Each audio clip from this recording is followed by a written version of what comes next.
Give me your picks, give me your insights. I want the bets from Betting Weekly. Because we win, that is our motto. Sometimes we win, sometimes we don't win. Don't give us the bird, don't give us your stink eye. We try our best and we're successful. Come watch our show, Bet River sponsors. It's time to start, enjoy the show.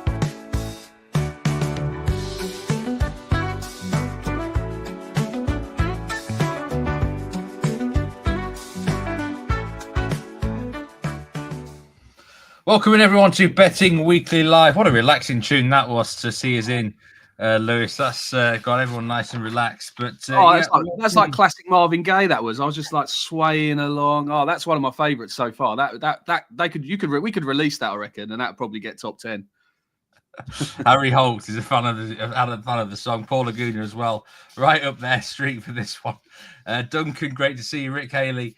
Ming Chung as well. Yeah, that bet on Tuesday, I did enjoy that Kiel bet, I must say. Huge price against a depleted Dortmund who still got sickness issues. But yeah, we have got another action-packed live show for you today. Obviously, Lewis Jones is here, Premier League handicapper and journalist. So we're going to be delving into the two remaining matches on the EPL cards, a bonus game in League One as well. Shrewsbury and Wrexham do battle. A little bit on the Copa del Rey, and then halfway through the show, our director of content is going to be joining us. Nigel Seeley will be talking all things Aussie Open. He might add a little bit on the soccer as well. So plenty to look forward to. Put your best bets in the chat. What have you been betting on today, guys? David, always great to see you. George as well. Nice to see Disky, Reese, all the crew coming in. So, Lewis, what have you made of this Premier League midweek card so far? You've been surprised by what you've seen? How do you generally fare in midweek rounds? Do you treat them any differently? Good question. Great question to start, Steve. I like that. Do I treat it any differently? No, I don't think so. I don't think that the data or the numbers suggest that anything we should veer away from what we already know, really, in terms of decision making. I had a very good Tuesday. I went 4 from 4 in results on the Tuesday night card, which paid very hefty accumulator price. So, something which I wasn't on. I was on a couple of the draws outright, which was nice. And Johan Wyss landed me my best bet that night as well, 2-1 score against Man City. And yeah, I thought Man City were really worrying signs for them still. I think just continue this theory of backing opposition players to score, to create big chances against them. Just so woeful out of possession. And when the ball turns over, I know they're bringing in defenders, aren't they, in the window, I think, but that's not where the problem lies. Surely the problem lies still in that midfield area where when the ball turns over, the likes of Kovacic, De Bruyne, Silva, they're just past their sell-by date in terms of ability to press without the ball. Still brilliant footballers, but when the ball turns over against Man City, teams get in so easy. Even Salford the other day, I mean, they had 10 shots at the Etihad. That is absolutely unbelievable. A League Two team can go there. I know they lost 8-0, but to have 10 shots at the Etihad still suggests to me that something is really, really wrong at Man City. So continuing to try and profit off their prices. Yeah, I was at Arsenal, Tottenham yesterday, covering it for Sky Sports, the live blog, the report, etc. So yeah, what do you make of Arsenal? Really, because I've got a gut feeling that Liverpool at this point might be vulnerable, and part of me says to myself, maybe now I need to be pulling the trigger on Arsenal, but Arsenal aren't playing that great, are they? They've got injuries. Maybe they'll reinforce. There's talks of Benjamin Sesko coming to the club in this window. But they know how to get a result, don't they? They're a battle-hardened team in the recent years. Are Liverpool vulnerable? We haven't got actually any title graphics today, but just briefly on this title race. I'm on Arsenal across all competitions this season, so I need them to really sort of start stepping up sooner or later. They got the job done yesterday, but at 1-0 down, I didn't see that sort of comeback coming. I didn't think. I mean, that the iffy decision for the corner that led to the equaliser could turn out to be a huge moment in the season if you're an Arsenal fan, because it was the wrong decision to give the corner, and they scored from it. And again, they got the second quite quickly after that, didn't they? So. positive signs to a certain extent in terms of the defensive process. Well, that was very solid again. Didn't look like conceding in the second half. Saw the game out very well.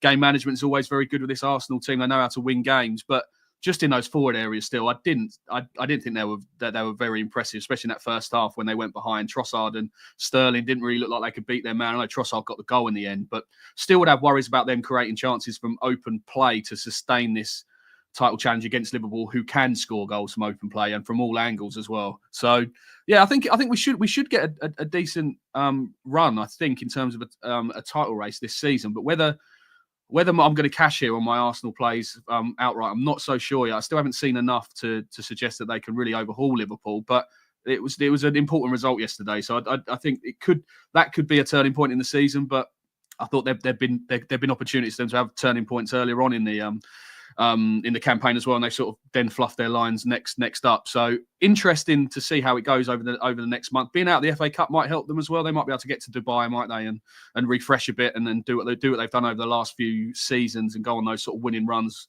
in the run-in. So yeah, I'm hopeful that Arsenal can put it up to Liverpool, but I still have my doubts, I think, Steve. Yeah, I think that's if Arsenal were, fully fit and really firing and sort of looking like they got the eye of the tiger, I'd be, I think, all over them. But there's still a little bit of a doubt there in my eyes. Just looking through some of the comments today. Kushal says Ipswich to batter Brighton. Rick Haley says, did Brighton finally get a win? Dave Clark, good to see you as well. Kushal, sorry, Steve, if Nigel comes in daily, he's going to replace you as my favourite. What have I got to do to regain your favouritism, Kushal, if that happens?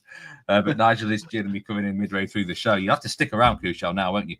Mandeep Singh, good to see you as well. Simon Agbons, Lewis Jones. I've so enjoyed that prediction from you. This is Simon from Nigeria. I always follow you on Twitter and look forward to your games. So there's a big fan of welcome you there, along. Lewis. Welcome along. Yeah, welcome in. Jake Alvarez says United half-time, full-time should land, and a few comments about Arsenal as well. I mean, yeah, would you trust Havertz, Sterling and Martinelli to win your trophies?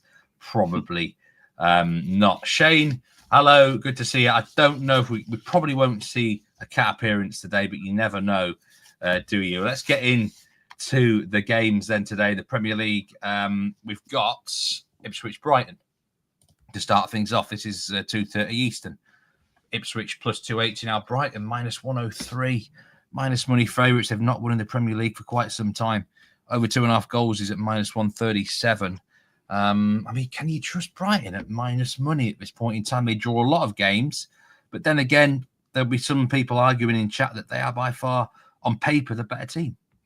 Yeah, you're right there, Steve. I do think it's a price to probably stay clear of, especially against an Ipswich team who are probably on the upgrade, aren't they? I think I'm very instinctively positive about this Ipswich team. I think because I followed their journey through the leagues and backed them to win to go up last season in the Championship. So really like their manager, Kieran McKenna. I think he's a bit of a genius, to be honest. A bit of a fanboy of McKenna here. And I always just put a lot of weight on his influence when trying to sort of make decisions on Ipswich games. I try and sort of weigh up the head-to-head in terms of managers, and I always seem to have myself just leaning towards McKenna in all these matchups. So I just think he just might be one of the best in-game managers in probably world football. He's doing it in the Premier League now, so I think you have to put him in that category in terms of his decision making in game, in terms of like analysing a match and making the right subs at the sort of the right time. He is one of the best around, I think, and we saw that in the Championships last season, and we're starting to sort of see that now from Ipswich, where I think they're just starting to get a little bit more belief now in the system. And yeah, they beat Wolves, didn't they? They beat Chelsea, drew at Fulham, which was a good result. They were unlucky there not to get the maximum points for those penalty decisions. And they just seem to be playing to the strengths of Leon Delap, don't they? Who's an absolute wrecking ball, isn't he? I love watching him. He's an absolute box office, isn't he, when he's in full flow. And he absolutely terrorised Chelsea the other day at Portman Road. He almost won that game on his own. I covered that game, and he was just absolute one-man wrecking ball machine through the heart of that Chelsea defence. And I do think Ipswich are starting to play quite cleverly into him now. They're starting to find out his strengths and just need to get the ball in and around him. And he's going to cause absolute carnage. And if I was Everton and Wolves at the moment, I'd just be looking rather nervously, I think, over my shoulder, just to make sure that Ipswich aren't going to go on one of these runs where they could pick up sort of 6-9 points in a short space of time, because that could really turn the season, turn the sort of the taps on in terms of pressure for Everton, especially after their sort of dismal result, despite bringing Moyes in the other day. So I think Ipswich are the ones that could be the springer to make this an interesting relegation battle this season. And I can totally see why people want to back them tonight, actually, a minus 125 on the double chance. Yeah, Brighton winless in 8 games, aren't they? That was including, I think, Leicester they drew, Southampton they drew. And Ipswich drew 0-0 at the Amex early this season in quite a sort of solid defensive performance where they sort of restricted them. But I am a little bit on the fence here when to pull the trigger on this Ipswich double chance, just because I think Danny Welbeck might start tonight for Brighton. I never thought I'd say this, Steve, about Danny Welbeck, but he has become such an important player for a Premier League side. Even at his age now, he just leads the line really, really well for Brighton. I think he brings the best out of the attacking players around him, the likes of I'm not sure if João Pedro is going to be fit tonight, but he seems to enjoy playing off Welbeck, Ruta as well. And if Matoma starts to find his form again with Welbeck, that they link up quite well as well. So, and it's those with and without stats just make a compelling case here for sort of giving Brighton a bit of respect tonight if Welbeck does play. He's missed 7 games this season, and Brighton are winless in all of them. So his absence has sort of coincided with their drop in form. But in the 13 games he started this season, their win percentage is 47%, and they've avoided defeat in 11 of those 13 games. And their goals per game average goes from 1.1 to 1.7 with him in the team. So I think personally, I'm just going to wait for team news, I think. And if Welbeck does start, I am just going to give this game a watching brief. But if Welbeck is on the bench or not fit enough to make the squad again, I do think Ipswich double chance probably are the play here at the prices. Yeah, I think 56% of the money is on Brighton here. It's a close call. Does that surprise you or not? Do you expect more money on Brighton? Again, I do. They are traditionally quite a well-backed team, aren't they, in the markets? Underlying process is normally quite good. They just have a lot of players that are quite flaky finishers, I think, and I think it's something to do with their recruitment policy. They like to bring in players that are, I don't know, they're very sort of talented individuals in terms of their technique and in terms of their sell-on value, but whether they're these sort of ruthless finishers that you need in forward areas, it does seem to be holding them back over a long period. I'm not sure it's something to do with their recruitment. So they do like to buy talent, don't they, and sell it on for big profits. And I can sort of see that in Ruta and João Pedro. I don't think they're the most devastating finishers in front of goal. Maybe this is why Welbeck is so important to them, because he is someone that can finish and is a bit more old school in terms of finishing, and his conversion rate's normally pretty good. So it doesn't surprise me to see them this sort of price, but it does just because the market likes them. It doesn't mean that we have to, if that makes sense. Yeah, one angle I was looking at here is potentially a first half goal over one Asian goals at minus 150. 8 out of 20 of Ipswich's goals have actually been scored in the first 20 minutes this season in the Premier League. So they do come out quite hot. I think I agree with you. They're well coached, and a well coached side often does start a match well. Yeah, and come out in the second half well as also, because he makes good in-game adjustments. There's a house special from Bet Rivers in this game: João Pedro or Danny Welbeck to score first at plus 225. But as Lewis said, there's doubts over both players being involved. So this is the sort of game you probably got to wait for the lineup. Yeah. Quickly before we move on, over 10.5 corners. Someone was asking about corners in this game. What do you feel about that in this fixture? It depends. Obviously, game state obviously makes a huge difference to corner bets, doesn't it? Ipswich, I think they did concede a lot of corners in the reverse fixture, but they played a very low block at the Amex, and Brighton created lots of moments without really looking like scoring, and they did rack up a corner count. It's not something that was on my radar, the corners, but if you think you've found an angle in terms of a corner bet, then I would advise that, because I always like these sort of side prop bets that you can get involved with. I think there's great value to be had there. It's just, I think that one depends a lot on the game state, and you probably need Ipswich to go in front, really, if you're gonna find a Brighton corner angle there. So but I would encourage. I do like a corner bet when the price is right. I think if you find the right sort of matchup in a game, then you can definitely pull the trigger there. Okay, let's move on to the second game, and you do have a couple of bets for us in this fixture, Lewis. Manchester United against Southampton, minus 360 for Man United. Southampton, nearly as big as 10-1. Actually, now you can bet on them with Bet Rivers. Quite a high goal line, over 3.5 goals is at plus 143. I mean, I'm trying to think of anyone who could make a decent case for Southampton here. They're awful, aren't they? I mean, they've lost 16 out of 20 Premier League games. It's just a question of not if Man United are going to win, but by how many. This should be a walk in the park for them, right? Well, I think this is the overall view, isn't it? This seems like the view, but I think this match is a bit more interesting than that. Actually, I think it's got a bit of a fascinating dynamic to it, just because it's more of than the betting suggests. We say Man United minus 360 there, and as you say, you would assume against the bottom of the league would be quite a comfortable victory. But I don't think there's any way you can bet this Man United team at this spot at that price. I really don't. I mean, I think some punters might fall into a bit of a trap here of sort of very encouraging performances against Liverpool and Arsenal, where they showed good defensive structure. They were very good. Like the last two games, I think Man United looked like they're back on the right track for me. And I would agree. It's positive signs, but this fixture is completely different to those games, just in terms of makeup. I think the narrative has now shifted from United being the plucky underdogs in those games under no sort of expectation or pressure.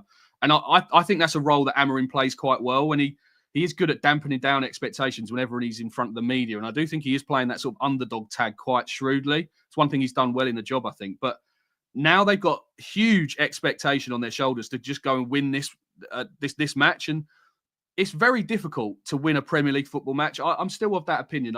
Even though Southampton are the worst team in the league, it is still a task to try and win a game in the Premier League if you're probably not Liverpool or Arsenal really in these home spots. So and Southampton, you're right, are the worst team in the division, I think, and they are pretty woeful. But I just have worries here about Man United being able to score goals, even against this Southampton team, who, you know how they're going to set up under the new manager. They're going to come and play a very sort of basic low block, try and frustrate the life out of United and the Old Trafford crowd, and that's what Juric does, doesn't he? The Southampton manager, it's when you hire him, you sort of bring that to the table. We saw it at Torino, didn't we? That sort of pragmatic, negative style.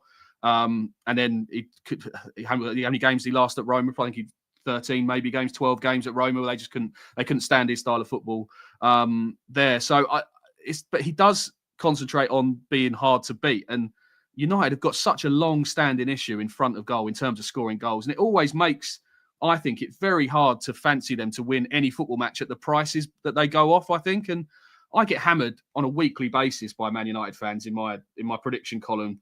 Lots of them claim I have sort of an agenda against them or something against the club, but they just go off such short prices for a team that don't score goals consistently, that they're just so difficult to make a case for every week. So, I've got worries for them tonight. And if you just look at their goal return since the start of last season, this is where my thinking comes from, and why it's so ingrained into my brain, really, because they've averaged just 1.38 goals per game in their last 58 Premier League games, and that's the 13th worst record of any team in the Premier League at that time. So just for context, Liverpool have averaged 2.3 goals, Man City 2.27, Arsenal 2.25. Man United have averaged 1.38 over nearly a season and a half, 18 months. That's a huge sample size, and they are really just struggling in front of goal. And it makes sense as well, because they've just got such poor attacking players, I think. I mean, to spend over 180 million on Anthony, Rasmus Højlund and Joshua Zirkzee, I'd say it's borderline criminal, really, isn't it? It's absolutely astonishing that the powers that be have decided to go down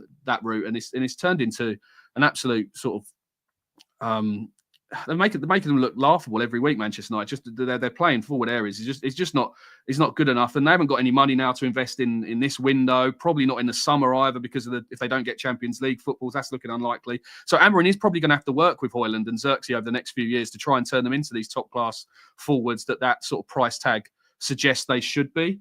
But I can just see them being a middle of the road Premier League team I can see them for sort of foreseeable future, to be honest. And I do think they need to get an early goal in this game tonight, or it's going to be a long night for them in front of this sort of expectant crowd now at Old Trafford. And they have shown signs of turning on this team when they don't live up to their expectations. So I think the bet that we need to be looking at here is to find an angle on United struggling, I think, to score, or sort of taking their time to find that opening goal, because automatically you think, well, let's invest in Southampton on the handicap maybe, or the outright, but they're just so woeful. I don't want to be investing in them to get a result. But I think the bet that I really like here, and it's plus 145, and that's Manchester United under 0.5 first half goals. So that's basically for them not to score in the first half, and I think that's a great price. I think it's the wrong price. So I just think they're just going to struggle to find a way through this sort of defensive setup from Southampton in the early stages. And this bet, if you back Man United under 0.5 goals in the first half, would have landed in their last 6 matches. So they haven't scored a first half goal in their last 6 matches. And even if you stretch it back further, Man United haven't scored a first half goal in 14 of their last 18 matches in all competitions. So I just think there's huge evidence here to suggest that plus 145 in the market isn't really being priced up properly by the bookmakers, and I think it's clearly wrong. And I'd have it closer to sort of even money if we were getting a true price here. So. Under 0.5 first half goals, Man United. I say it's not a bet for everyone, Steve, is it? It's not a great watch, is it? Hoping for a team not to score, because I think I've had a couple of occasions in the past where a team that you're on the unders line, under 0.5 line in the first half, and they've scored within the first 3 minutes, and your bet's down. So I can understand why it's not really a bet for everyone, but I just think in the pursuit of trying to find value in the market, I'm absolutely happy to stomach a bet like this. And I think it's a really great bet. Man United under 0.5 first half goals. So plus 145 for me, Steve. Anti-Man United, you're not very popular in Manchester either, are you? Because you're obviously been against Manchester City all season. I just take the rain. I just take the rain. That's what it is. I take the rain. Manchester United under, basically not to score in the first half, plus 145. Is there any other bet for this game that you like overall? I thought the under 2.5 line was, pretty big, to be honest, considering that United struggled to score goals and Southampton really have a lack of firepower in the final third as well. Under 2.5 goals maybe, but I'm just concentrating on that first half angle. I think it could be I think the fact we could be getting a little bit carried away with United here in terms of those performances in games where there was no expectation on them. I just think this is a different fixture altogether here against Southampton, where there's going to be an expectation. It's probably going to be quite a flat atmosphere. United are going to have to try and get the crowd on side by playing an up-tempo game. And Aryna has said, isn't it? It's easier for him to coach the team defensively, to get them to be well organised and be hard to beat against the better sides. But when he hasn't had much time on the training field to sort of implement his attacking pattern still, I don't think. And they still haven't got the right quality in wide areas. This Aryna style needs the wing-backs to be absolutely really contributing goals and assists-wise. And I think Dalot's suspended tonight. But Mazraoui has done okay defensively. But again, going forward, those two players are really key for his style of football. And I'm not sure that he's got the required quality yet to really make Manchester United a force again. So I just think it could be a tough night for Manchester United. I don't really want to allay them or anything like that, or take Southampton on any sort of handicap. But I would like back in their under goals line in the first half. I think that is the play. I was actually looking at a player prop for this game, Harwood Bellis to be carded plus 255. Thought that looked a big price. He's had 7 cards already this season. Former Man City player. And John Brooks is the referee. Has a very high card average this season, John Brooks. So that was a little angle I was looking at there. 90% of the money's on Man United with 95% of the tickets. I actually thought it'd be more. I thought it'd be 99%. So wow, if you're taking that price, you need your head checking. Honestly, seriously, that is such a. There's so. Why would you want to get involved? Why would you want to get involved at that price? Really? Well, Giuseppe said it here. There, it's not maybe about United. Is it about Southampton being terrible? I mean, this could be the worst ever team in Premier League history, Lewis. Like this could be worse than the Derby County team. But United might rack up 6 expected goals. I still wouldn't fancy them to score a goal. Do you see what I mean? They will dominate the game. I'm absolutely certain of it and create lots of chances and the shots, but just don't trust them in the final third. I mean, Fernandes and Ahmed Diallo, is the other two that they need to get into those areas because they're in good form and they could find a way to goal. But there's not much depth there in the forward line, I don't think, and I just don't want to get involved there. I don't want to go anywhere near that Manchester United price tonight. I'm not saying they're going to draw. I'm not saying they're going to lose. I'm just saying I would not touch that price whatsoever. There's been a couple of big player prop bets on Paul Onuachu under 3.5 and under 2.5 total shots. I mean, these are minus 770.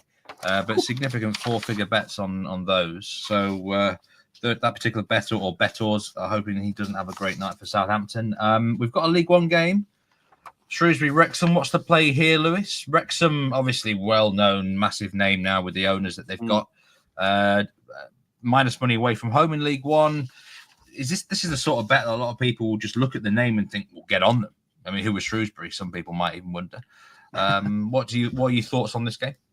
Well, yeah, a win would lift Wrexham to top spot actually above Birmingham and Wycombe, so it's quite a good incentive for them tonight if they get a win. Birmingham, I think, have got 3 games in hand, so it's certainly the title is definitely Birmingham's to lose at the moment. But yeah, so I can understand why Wrexham are this price. Just looking at the table, 3rd versus 22nd, isn't it?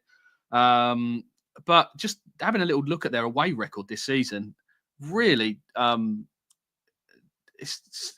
it's really worrying for them actually for their promotion, because they need to sort it out. They've got to create such a fortress at home at the racecourse ground. They're unbeaten this season. They've taken 38 points there this season, which is the most of any team across the EFL. But it's just not happening from on the road, and I'm surprised they've managed to sort of stay in touch with the teams at the top. Really, with their away record, they've taken just 13 points. And if you're just basing results on away form this season, they'd actually be 14th in League One. And they've only scored 9 goals in those 11 games. So it's a very sort of strange situation how they can be so sort of dominant and exciting to watch and rack up the wins at home. But then when they travel away from home, it completely turns, and they are a team that they do struggle to score goals. And I had a little look at their injury list, and I think Jack Marriott's injured for them. He's a good player at that level. They're probably missing him, but I think it's the form of Paul Mullin, who's been their main man really for the past sort of 2 seasons or so. He's woefully out of form this season. I mean, he's only scored twice from an XG of 5.4 this season, and that's from 47 shots as well. So he's underperforming his XG really badly, which is a surprise. That's unlike him, isn't it? Yeah, he scored 24 goals last season in League Two. So I'm not sure. Good player down the years. Yeah, what's happened with him? He's normally a really reliable finisher at this level. So maybe a crisis of confidence for him. So I'm quite happy here to actually oppose Wrexham at the prices, because I think Shrewsbury have improved since bringing new manager Gareth Ainsworth in. A bit of a no-thrill sort of style, but I do think he can get a team motivated and organised at this level. He's actually one of my favourite players, Steve. I know we're talking off air before I came in. For QPR, when he used to run up, just absolute charge up and down the right wing for QPR back in the day. One of my favourite football memories actually is when he was challenging for a high ball, and he misjudged it and crashed through the side of the dugout on the pitch at Rushden and Diamonds, sort of WWE style. So that was the sort of player he was. It's always a memory that I can't really get on my brain, because it was just so ridiculous what he was doing. And he's actually one of the only players I know that's actually played on despite fracturing his leg as well in a game. So sort of really engaging character. His teams play like he played as a player. They're sort of very determined, very hard to beat, never give up. So I think they can make this competitive. I think he'll relish this sort of atmosphere up against Wrexham. I think cameras are there as well, so there'll be good incentive here for Shrewsbury to get results. So yeah, happy to sort of play Shrewsbury to play the frustration game here on Wrexham, who have been a little bit weak in the betting actually in the last couple of hours. So did check before I came on. So yeah, happy to back Shrewsbury with a double chance. Minus 110. Thought that was quite fair actually for them to get a result. Not sure it's going to be a great game to watch, to be honest. Probably quite turgid, low scoring based on probably both teams going forward, especially Wrexham away from home, can't score a goal with Mullin out of form. So yeah, I do think taking on Wrexham here is probably the play. Yeah, I'll put my faith in Gareth Ainsworth. I trust him. Yeah, that sounds like it could be an interesting game in which Wrexham are frustrated, if you are right there, Lewis. Our Director of Content, Nigel Seeley, is going to be joining the show very shortly to talk Aussie Open. But before that, just a quick one on the Copa del Rey. There's a house special I need to mention for Bet Rivers. It's in the Real Madrid game against Celta Vigo. Real Madrid to score 2 or more first-half goals and to win the first half against Celta Vigo, plus 165. I've got to be honest, these cup matches, domestic ones across Europe, very difficult. I tend to avoid them and leave them alone because there's question marks over motivation, there's question marks over lineups, things like that. I think it's very, very difficult. But one match, someone did ask me if I've got a Copa del Rey bet. I am going to have a nibble on Real Sociedad against Rayo Vallecano. Both teams score yes at plus 118, simply because the Real Sociedad BTTS no run has got to end soon. 12 straight games, both teams score no. That can't continue. Goals are scored by accident. what a perfect way to end that run in a cup match where both teams have got to go for it, Lewis. Plus 118 on both teams' score. Yes, Rayo Vallecano are actually quite a good counter-attacking team. 3-3 draw against Real Madrid recently. And this Real Sociedad team cannot keep keeping clean sheets. They were lucky, actually, on Monday to keep doing that. Only a little nibble. But on a cup match, I think you can often get more open affairs. Okay, then. It is time for some tennis talk. So we're going to bring in Nigel Seeley, our Director of Content. We're back in 20 seconds or so. Sort the graphics out. So stay with us for some Aussie Open talk.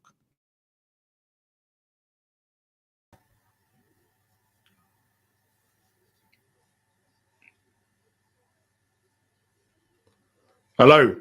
And here he is. Nigel Seeley, the Director of Content, is in the house. How are you today, Nigel? Have you been watching that epic in the Australian Open, Medvedev? Of course I have, because it was our bet of the day yesterday. It was we gave Teen as the bet of the day, plus 6.5 yesterday on Betting Weekly Live. What a game. All these people are still referring to your bets about 6 weeks ago, but no one's mentioned that bet I gave yesterday. I can't believe that. Anyway, yeah, it was good that I bet him on the money line. Now, before we go on anywhere, let me just say something here. I don't like this Director of Content introduction. It sounds like I've scripted it. I just call me Nigel Seeley or Nige. You know, I don't. Well, man of the people. Exactly, Lewis. You know me. I don't want to be called Director of Content. It sounds like I've should come on with a cape or it's just Nigel's coming on, the Director of Content. Come on, it's just good old Nige. Good old Nige. Exactly. So you're happy bunny today, Nigel, Australian Open winner there. And we've actually got some latest odds on the ATP Aussie Open winner, which thanks to our graphics man, John, who actually helped out here because he had to quickly update it. Sinner plus 115, Djokovic at plus 700 here, Alcaraz plus 280. Anything changed here for you, Nigel? What's the bet if you had to have one right now? Well, you say that I'm a happy man. I've been up for 16 hours non-stop, and I've recorded a Premier League show, and the first match this evening started at 12 o'clock UK time, which was 7 o'clock Eastern time, and the last match here just finished about 20 minutes ago. So you don't see sport like that where you have 16 hours of watching it, unless it's Jack Wright giving us a preview of a League Two football match with his in-depth analysis. Anyway, let's have a look at the outright market. I mean, Yannick Sinner is obviously like a huge favourite, but he's under huge pressure because he's got this doping ban that's everyone's expecting the hearing about it's coming out there. So everyone's slightly worried about that. Carlos Alcaraz is plus 280, never done well in the Australian Open, as I've said on this show many times. Alexander Zverev, still very convinced by him. I still think the market hasn't reacted to him. He's number 2 seed in the bottom half of the draw. I think 8-1 is a decent price with Bet Rivers. I'm already on at a big price. And Novak Djokovic, all these seeds keep going out, but Novak Djokovic keeps getting bigger and bigger. The market absolutely doesn't like the GOAT. You know, they think his time has come. And I have to agree that I think what I've seen in the first 2 matches, that Novak Djokovic has to really up his game if he's going to win another major here. So nothing's really changed, despite Medvedev going up. Medvedev was a 20-1 chance to win this tournament. It was only like 4.5% of the book. So nothing's really changed. It's not like it's a big favourite going out. He is the number 5 seed, but his form this year has been, he hasn't had any form this year. This is the first tournament he's played, but no one expected anything from him. So we're still alive with our 2 bets, Artur Feast, our 301 pick, and we've got Zverev as well, the pick we've given onto the newsletter. So yeah, no, it's all nothing really has changed much on the outright market at all, really. The governor, would that suit you, Nigel? You think? Just call me Nigel. That's fine. I don't just Nigel. Listen, I've had my whole life of hating being called Nigel. I mean, can you imagine growing up in the 80s and being called Nigel? It wasn't a good childhood for me, Lewis. Honestly, it was a tough one. I'd say don't see many Nigels around anymore, do you? Well, it's the name's extinct. But then Gary, Nigel Benn, no baby Garys or baby Nigels around. Well, then Nigel Benn become the Dark Destroyer and the hardest man in the world. Then Nigel become sexy again. But then Nigel from EastEnders ruined it all very quickly. So it's the perm, wasn't it? It was the perm. Oh, well, I could only dream of having that kind of stuff. But dreams, but now I like to be called Nigel. Director of Content just sounds like a little bit like, it sounds like I'm asking you to call me that. And I don't want to be. No. I think Dan Roebuck started that one off, so we'll have to nip that in the bud now. Right, Nigel, we've got some matches to look at for the Aussie Open here in the men's. Where shall we start here? Nuno Borges against Carlos Alcaraz, a huge short price favourite here on Alcaraz. Where's the value on this match, if any?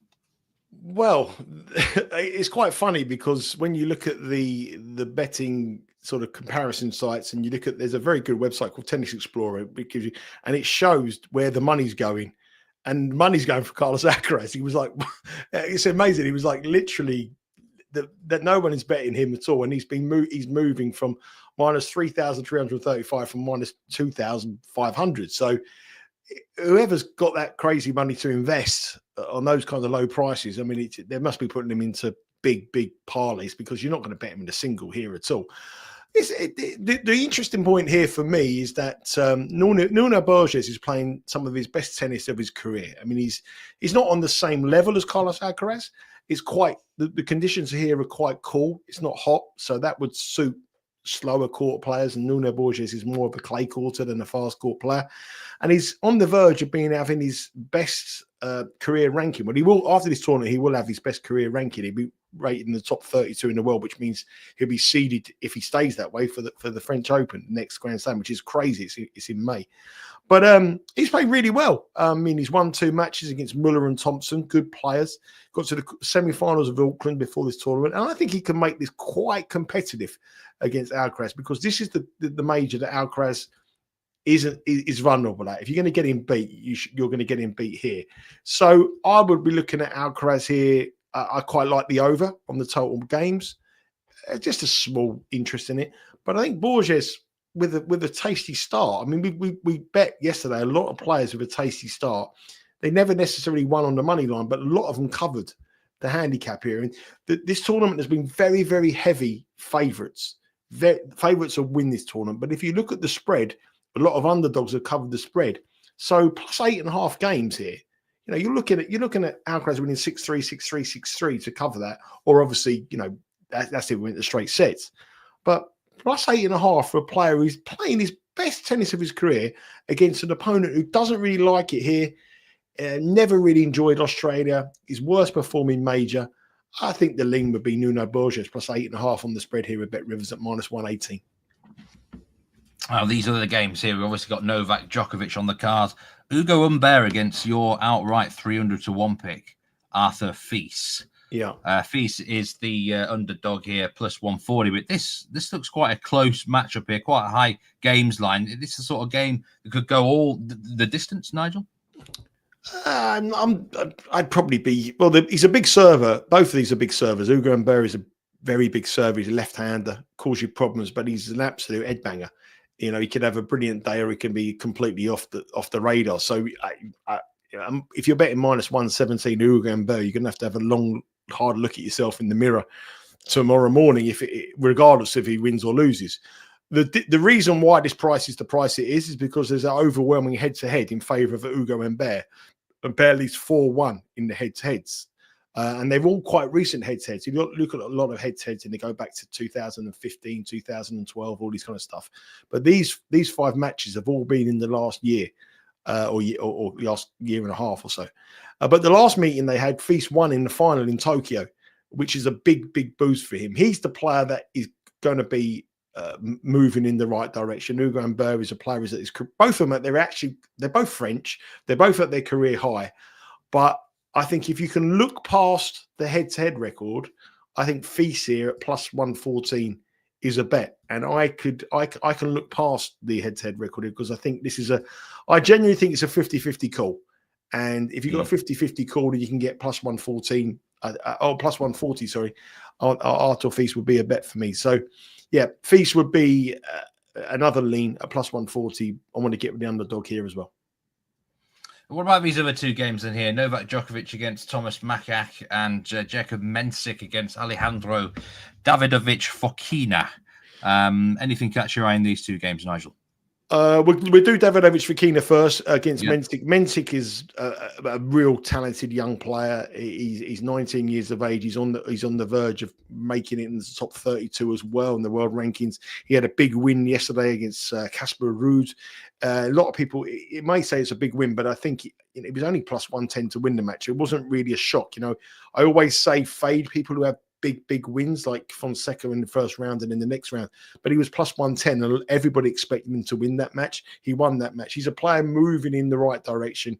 He's a player that's going to be a big star. Davidovich Fokina has got all the shots in the world, all the talent in the world, but he's got nothing between his head, and that's the problem here. So I think Mensik will probably cover that. I do think over 38.5 could be a bet in that one, marginal bet, and this is the one I really like. I mean, Djokovic at minus $4. I mean, against Tomas Machac. I mean, I think Djokovic is a big fade. Yesterday I was very strong on the fade of Medvedev, and what I've seen from Djokovic in this tournament here, he's not the same player as he was at all. It seems to me it's like a farewell tour. He's brought in Andy Murray as his coach. It's like, Murray's here with me. We'll have a bit of fun, but he doesn't really. He knows he can't win it. His performance, he's dropping sets in matches he would never have. He never dropped sets in, and I just think he's a false favourite just on his name rather than what we've seen in the last couple of years. He lost a set against Faria, he was a 50-on favourite to win that match. He lost a set against Basafareddy, the first set, very unlike Djokovic, and now he's up against a very difficult opponent, a player that is in great form in Machac as well, and I really do like Machac. On the money line here, I think Machac has got a great chance. And if you want to be a little bit more cautious, I think you want to bet him on the game spread because Djokovic is dropping sets. So if you're betting Machac at minus 113 with a 5.5 start, if he drops a set, which I fully expect Novak Djokovic to drop a set, then you're virtually on a very heavy favourite straight away. So I think that Novak Djokovic is very vulnerable here. And I think we're seeing a change in the guard. We see it in sports, many sports, sometimes you see just times where youngsters come in. We see it in the world of darts in this country. We have Michael Van Gerwen and Phil Taylor, suddenly Luke Littner's come on and blown it away. We're getting to that point now where, well, we've seen it over a steady period of time, but there's a lot of young players coming through. Machac, Mensik, Lerner, Fonseca, I know he got beat today, but they're not far off the top levels.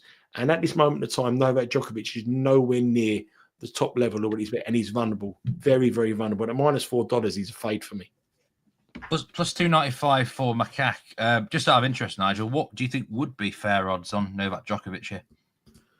Should he even be favourite? I mean, this is the different thing. Of course, he should be favourite because he's this one more Grand Slams. He's major. But the thing is, a lot of books put these prices up because they know where the people are going to bet. Now, you only have to put in any video we do hashtag Novak Djokovic, and we know we're going to have like more views of a tennis product if we put Novak Djokovic's name in it. Whenever we go against Novak Djokovic, we have 500 people in the group or on the comments on YouTube telling me what an idiot I am, which I accept because I know I am. But what I'm trying to say to you is that the bet rivers know that Novak Djokovic will be bet because the public love him. And it's whether you think there's a bet or whether. So people will look at that. Minus $4, Novak Djokovic. Well, I'll put him in the parlay. I'll put him in it. But in my opinion, truthfully, this current version of Novak Djokovic should be about 68% chance. So maybe about minus 220, something like that. That's how I would price it up. But bet rivers know, or any sports book in the world know, that they can put an artificially low price about a Novak Djokovic, about a Aryna Sabalenka, or about any, or Roger Federer and Novak and Rafa Nadal back in the day, and they know they're gonna win it. But this is nowhere near the Novak Djokovic that we've seen over the years, and his performances this week wouldn't even make the top 10 of the players in the tournament. And Machac on his levels this season are better. And Sean Calvert has put up Machac to win the quarter. So that's a tip in itself. So on Betting Weekly Game Bet Match, he said Machac will win the quarter. So he thought, we didn't do a show today, so he obviously thinks he can beat Novak Djokovic, which is something that to me tells you where you want to be. So definitely fade on Novak Djokovic. Yeah, just looking through the comments here. Rory Giovanni, good to see you. Benny, actually, Kit has come downstairs. I could probably call him across if you really wanted, but let's leave him resting for now. Brian, I think Brian put in the comments earlier that I am a dead ringer for Steven Gerrard. I don't think anyone's ever actually mentioned that to me. Let's hope I don't slip up too much, but welcome in Kevin as well. Kevin Nix, good to see you in the chat. Women's outright. Let's just have a look at the latest prices here. Sabalenka is a plus 150 now. Your lady Rabakina plus 650. Nigel, you're still very keen on her. I noticed Emma Raducanu won again. Please don't remind me of that. I mean, someone commented on that. Please do not remind me of her. I reckon she's probably single-handedly cost me more money than any other tennis player. Whenever it's a British tennis player, I always go into auto fade, just want to take them on. And back in the day, Tim Henman cost me more money than anybody else. That literally, Tim Henman, he can't win it. He's got no chance. He got to semi-finals and majors, and I lost money. Raducanu is fast becoming the new Tim Henman for me. This tournament would have been great for me, apart from the two matches that I've faded her in the first two rounds. She's won. She's up against Iga Swiatek now. She's no price to fade, and she'll probably get beat convincingly. But I wouldn't get involved. Rabakina is. I keep saying this every time we come on again. I'm not changing my opinion. Rebecca gets shorter and shorter and shorter and shorter every time. The top three remain the same. And that means when you see the top three remain the same, despite them progressing through to the next round, it means that someone has got the wrong price. There's someone in the book that's the wrong price. And the percentage of the book each round is coming from Rebecca. She started off at 9-1 to win the tournament, which is about an 18% chance to win the tournament. Then she went to 7, which is a 12% chance to win the tournament. Now she's a 6.5 chance, which is about 11. She's 9-1. She was a 10-1 chance to win the tournament. Then she went to 7, which is 12.5% to win the tournament. Now she's 16, which is 6.5, which is about 15%. So that percentage of the book is going on one player and one player only. Nothing else has really changed. She's getting shorter and shorter and shorter because the odds are at the beginning 9-1 were wrong, and I'm happy with where we are. She's been brilliant. She won the first set last night, 6-love against the younger American, and I can't remember the girl's name, but she beat her 6-love, and then she struggled in the second set. She come back, struggled 6-3, so she covered the spread. She won by 9. Serving unbelievable, and I think she's still the wrong price, because I think if we get to the semi-final, it's Swiatek against Rebecca, it's a pick and match. Moving on to the matches tonight, Pavlychenkova against Siegemund. Siegemund has been brilliant this week.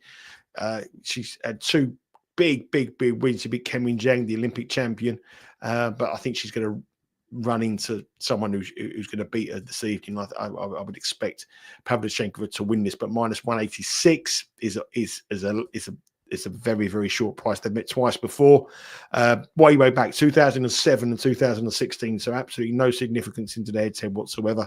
But on the tournament so far, Siegemund had the big win. You're talking about players who have a big win and then they fade. She beat the Olympic champion and the number 5 seed Zheng.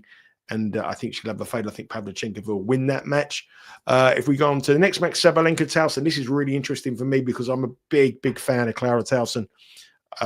She's an exceptionally talent. She hasn't lost a match this season. Both of these players come into this match unbeaten in 2025. They're 2 informed tennis players on the women's tour. Sabalenka is 7-0, and Towson is 7-0. Sabalenka won the tournament in Brisbane. Towson won the tournament in Auckland. And look at the price difference. I mean, it's a huge price difference. I give Towson a chance here. I like her on the handicap. I haven't been impressed at all with what I've seen from Sabalenka this tournament, and I think if you can get a night, I'm going to get you what the price is with Bet Rivers on the handicap line. Mandeep Singh likes the handicap as well, plus 5.5. If he likes it, that's brilliant. Mandeep Singh's on. We go cash that one. That's brilliant. I like Towson as well, plus 5.5. But listen, man, I ain't joking. It's brilliant if you like that. But I always worry when everybody likes the same way I'm thinking. I'd rather do the other side. But plus 5.5 is minus 107. I think Clara Towson will push her. But also the over games, 19.5 games, even money. Under 19.5 games, minus 129. 2 players playing at the top of their game, 19.5 games in a women's match. I think that's got to be a way to go as well. There was a question about the Osaka game. We can cover that now. Naomi Osaka against Belinda Bencic. What are your thoughts on this one? Well, I mean, both of them have had time out from Belinda Bencic had time out for a baby. Now Osaka had some mental health issues, so that they're both question marks on the unknown. They both come back in great form. Osaka is 6-1 this year. Bencic is 6-2 this year. Osaka was brilliant to beat Mukova. Bencic hasn't dropped the set yet. She come through against Ostapenko, in round 1 in a very, very fun match to watch. There has been money for Osaka. But if I was pushed at it, I'd probably bet over on the games, 22.5. I think I'd probably have a lean. I haven't really got a much opinion on it, but I know Rory Giovanni is keen on Osaka. But the last 3 matches they've played in Miami, US Open and Madrid, 2019, 2022, every single one of those matches went over that line, 22.5. So I'd have a small lean for that. But I think the best bet for me on the women's draw, Badosa Kostyuk as well. Badosa's playing fantastic. Kostyuk is a real good talent, but never lived up to expectation. I would expect Badosa to win. But I think my bets tonight are fading the legends. So and this is where the tournament's gone so far, fading these big names. I think Sabalenka is a very, very short price favourite, and I think Towson can give her all kinds of problems. Towson plus 5.5. And on the men's, I really do think Djokovic is in for a real test tonight. You can play him whichever way you want. Bet Rivers have 40 odd different markets. You can bet on the game handicap, the set handicap, or go over on the totals.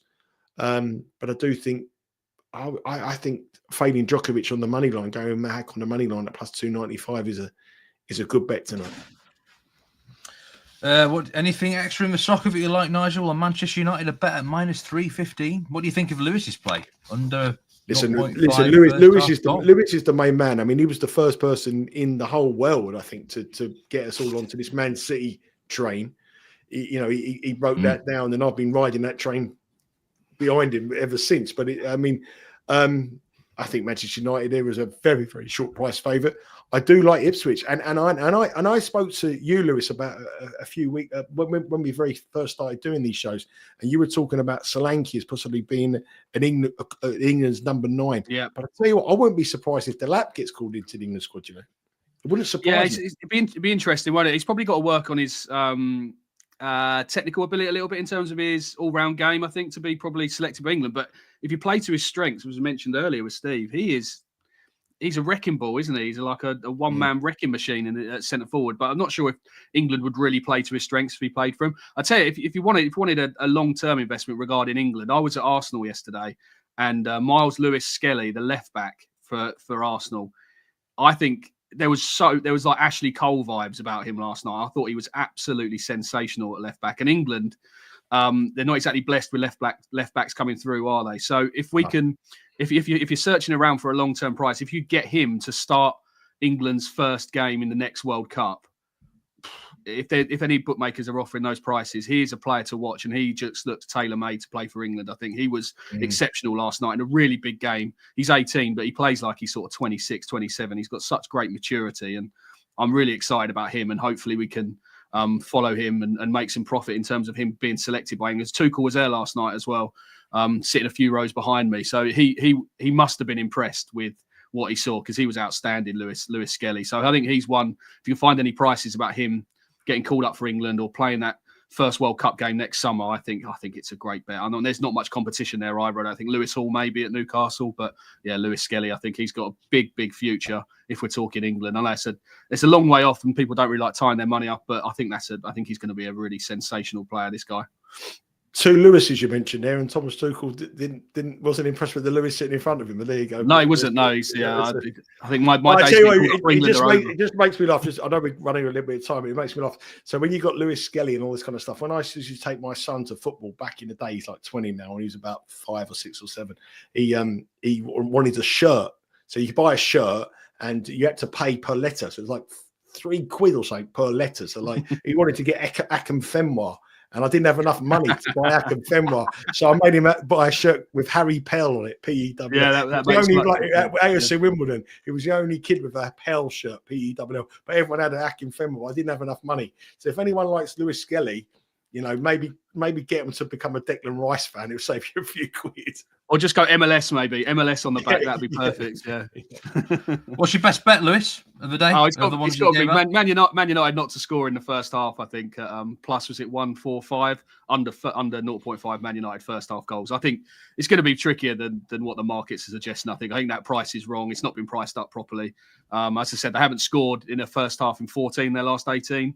I think that's a big price. Liam Delap, by the way, plus 225 to score any time today against Brighton, the Miley Cyrus of the Premier League, as you call him there, Lewis. But Nigel, just one. But I'll give you the tip. Just one thing: the Betting Weekly Premier League is coming out straight after this show, and it's really interesting because the two teams that one of the big matches is Ipswich against Man City at the weekend, and obviously Lewis and I have got a bit of a negative towards Manchester City. We've got a bit of a loving towards Ipswich, and obviously Man City are minus 330 to win that match. There's a few picks there, and I'm sure Lewis will be on the same kind of level, especially with Man City playing Paris Saint-Germain on Wednesday night as well. Yeah. So my bets tonight, I'm going to fade Novak Djokovic, whichever way you want to play. You can play on the money line, you can play Machac plus 6.5, you can go over the total games, whichever you want to play. But I'm a fade of Novak Djokovic this evening. And in the Sabalenka Towson match, I want to back Towson plus 5.5 games and around about even money. And I also like the over 19.5 in that match as well. There's a few other matches I like, which you see on the video, but there would be my two bets that I'm probably strongest about. Definitely Djokovic. I think so. I think time, Father Time has had its day with Noli. Shakespeare's in with an early bet for the NFL at the weekend. LA Rams plus 6 over the Philadelphia Eagles. You'd do well to heed his predictions. He's had a great year in the chat. Paul Laguna gives the Commanders a go, plus 10. His team, the Commanders, first playoff win for Washington, I think, since 2005 at the weekend. So well done to them. We'll be talking more NFL tomorrow because on the show with Dan Roebuck is going to be RJ and also our senior ATP Tour handicapper, Sean Calvert. So another 3-way tomorrow on Betting Weekly Live. These are very, very busy times indeed. What has everyone got to do, Nigel? Like, subscribe, things like that. Yeah, you got to like it. You got to subscribe. I mean, the subscriptions has gone through the roof. The likes, the comments. I mean, the community here that we're building every week is fantastic. We keep them coming. Keep subscribing. As I said before, I think there's on these shows we have so many people watching them, and only 50% of the people actually are subscribers. So why don't you subscribe? All you get to do is a little ring, but it helps keep the shows coming because every time you hit the subscribe button, it's really good for us. It's good for the algorithms on YouTube, and obviously it gets our content out there to more and more people. So that's all we ask it for. We don't ask it for any money. We're not asking it for put your credit card details in or nothing like that. But we just want you to just like it, enjoy the content, and spread the word of what we're doing here, which we're doing a fantastic job. All of you, Steve, Lewis, all the team. It's been an unbelievable start to the year, and hopefully we continue. Divisional round talk tomorrow, Shakespeare. RJ's going to line up his best bets for the weekend there. But thank you very much, everyone. Newsletter, do subscribe to that. There were more winners on the newsletter this week, and there will be an exclusive show coming up soon, which only newsletter subscribers will have access to. More on that next week. But thanks very much, Nigel and Lewis. Great show. Take care, everyone. Remember to gamble responsibly, and do catch the show tomorrow with Dan, RJ, and Sean Calvert. Take care and goodbye.